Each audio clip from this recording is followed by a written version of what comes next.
पाकिस्तान फिर एक बार एफएटीएफ की ग्रे लिस्ट से बच गया है और इस फैसले पर इस्लामाबाद में मानो जश्न का माहौल है। क्या भारत की कोशिशें नाकाम रही? क्या चीन, तुर्की और जापान ने पाकिस्तान को बचाने में अहम भूमिका निभाई? और सबसे बड़ा सवाल, क्या एफएटीएफ के इस फैसले के बाद आतंक की फंडिंग पर लगाम लग पाएगी? आइए आपको इस पूरी कहानी की गहराई से जानकारी देते हैं।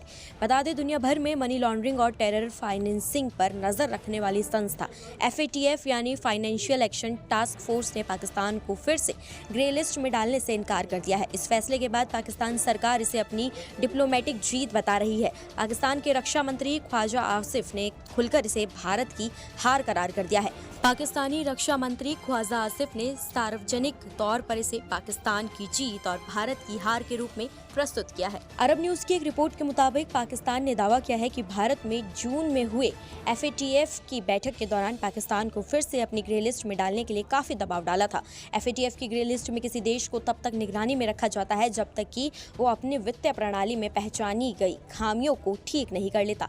पाकिस्तान को 2022 में एफएटीएफ की ग्रे लिस्ट से हटा दिया गया था। हालांकि इसके बावजूद पाकिस्तान ने कोई सुधार नहीं किया है और आतंकवादियों को न सिर्फ सुरक्षित पनाहगाह उपलब्ध करा रहा है बल्कि टेरर फाइनेंसिंग जैसे आपराधिक कामों में भी शामिल है। पाकिस्तान के सरकारी प्रसारक रेडियो ने शनिवार को बताया कि वित्तीय कार्रवाई कार्यबल ने शनिवार को हुई अपनी बैठक में पाकिस्तान को ग्रे सूची में नहीं डालने का फैसला किया है। उसने आगे ये भी कहा कि एफएटीएफ के फैसले के बाद भारत अपने उद्देश्यों को प्राप्त करने में पूरी तरह विफल रहा है, क्योंकि भारतीय राजनयिक प्रतिनिधिमंडल ने एफएटीएफ की बैठक में पाकिस्तान को एक बार फिर से ग्रे सूची में शामिल कराने के लिए पुरजोर प्रयास किया।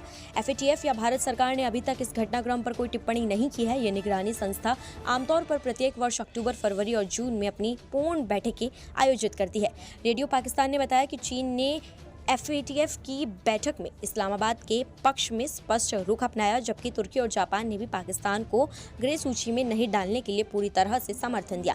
सरकारी प्रसारक ने इसे पाकिस्तान के राजनयिक मिशन की जीत बताते हुए कहा कि भारत इजरायल की मदद से पाकिस्तान के खिलाफ एफएटीएफ का इस्तेमाल करने की पूरी कोशिश कर रहा था। अब सवाल ये उठता है कि एफएटीएफ क्या केवल एक राजनीतिक मंच बनकर रह गया है? बता दें, पाकिस्तानी रक्षा मंत्री ख्वाजा आसिफ ने कहा कि भारत और इजरायल के ठोस प्रयासों के बावजूद वित्तीय कार्रवाई कार्यबल यानी कि एफएटीएफ द्वारा पाकिस्तान को फिर से अपनी ग्रे लिस्ट में न डालने का फैसला एक बड़ी जीत है।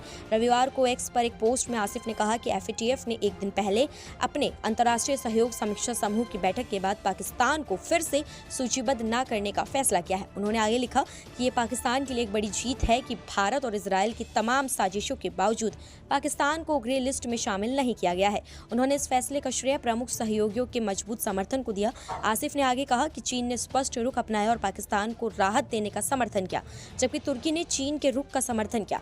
जापान ने भी पाकिस्तान का पूरा समर्थन किया, क्योंकि वो एशिया प्रशांत समूह का सह अध्यक्ष है।